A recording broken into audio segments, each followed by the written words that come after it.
Yo, yo, historical people, Order of the Blade people. I'm going to talk about attacking in hashtag HEMA, sword fighting, all that good stuff. Okay. Obviously, sword to person, that is how you attack. You do that by moving your arms in specific ways. Okay. I've talked about mechanics of the individual weapons separately in different videos, so go check those out if you're bothered. If you want more bullshit from myself, subscribe, like, do all that good stuff.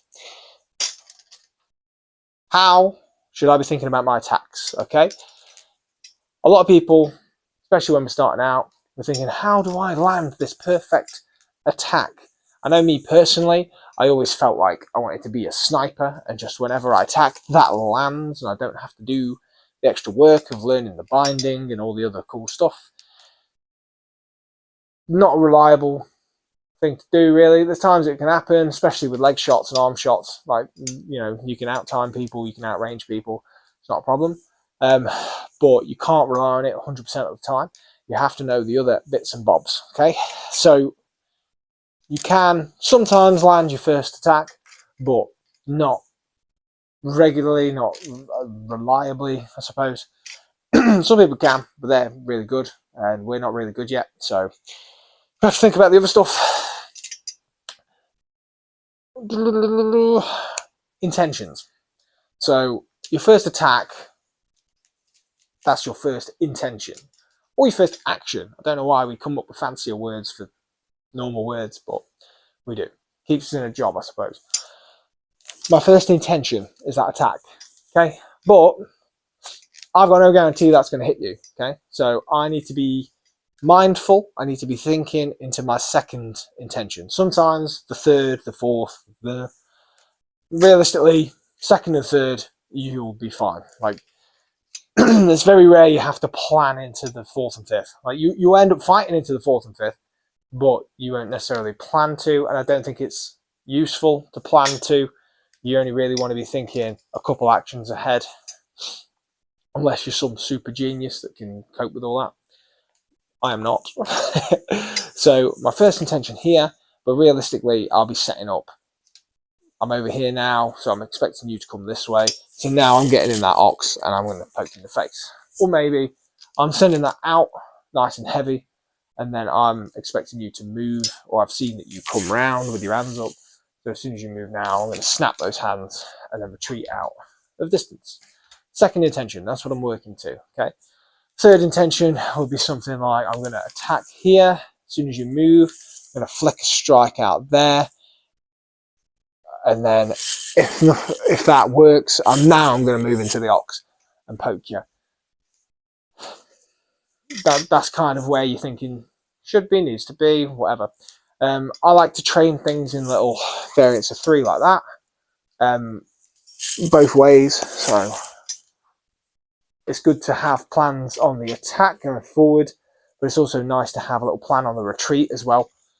You'll find just as much success practicing your retreating effectively than you will your advances effectively, because a lot of the time you'll do your little 3 whatever, 4 whatever, and the guy will just defend you. They'll protect themselves, as they should do.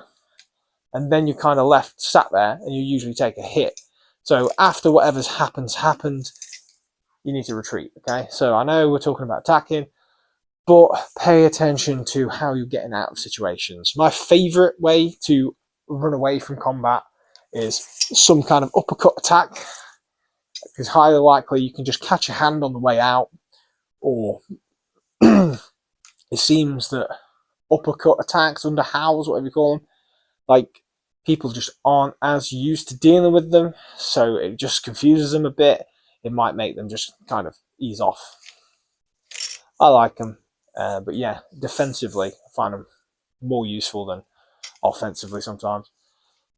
Anyway, yeah, intentions, actions, try to think of at least the second, maybe the third, and keep that cycling around. Another thing I'll chat about is delivering with the feet. Like, it's very easy to get caught up in the hand game, and obviously the hands are what perform these movements, these attacks. So you have to use your hands, but you deliver everything with the feet. Okay, so I'll do the strike here. Okay, you're completely safe, but I put my foot in, bang, you're less safe. Okay, so everything's delivered with the feet. Okay, I can't do anything without my footwork lining up and being there when I need it. Very often, early on, is you'll just constantly advance. Okay, or you'll never fully commit. So you need to know when to put these feet in play, and that may well be, okay, not the first strike, but the second strike. Okay, the second intention, right? And a lot of feinting can be made much better by, instead of sitting up here wiggling around, because at this point all I'm doing is opening my hands as a target, and I'm actually giving the other person nothing to physically deal with, I could just send an attack out of distance, right? You might, oh shit, block, and then I'm just poking through the gap, or I've sent that attack out there and I'm coming in. I don't know why I did the wiggle on that one. I've sent the attack out there, and then I can just half hawk or lever it into the face after the block's gone up for the one that was never going to hit them. So deliver things with your feet. If you're going to feint your way in, like, do a committed, like, the whole point of a feint is for them to believe it. So doing a proper strike, they'll believe it. So yeah. Last thing is the binding mechanics.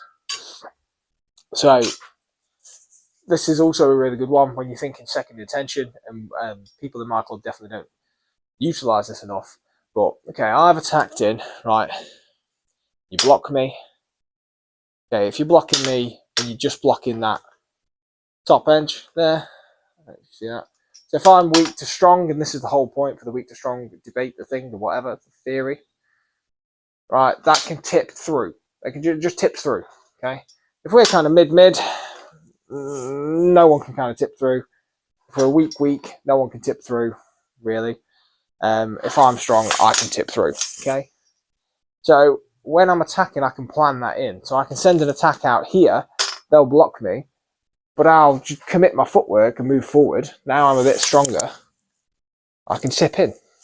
Okay, but that's something we don't plan for a lot. Okay, you get used to this. I suppose when you're sparring, you don't always get a lot of opportunity in the bind, especially if the other people are experienced or they move out of distance a lot, things like that. But just know, if you send an attack out and then tip it up, for instance, you'll just give yourself almost an instant bind win, victory. And then you can poke them. So just a little touch on the bind. I think I went over some bind mechanics in another video. If you bothered, check it out. But yeah, so they're kind of the considerations that I make when looking at attacking, right? So using my feet to deliver the blow, thinking about the second, third intention or actions more than I'm relying on that first one.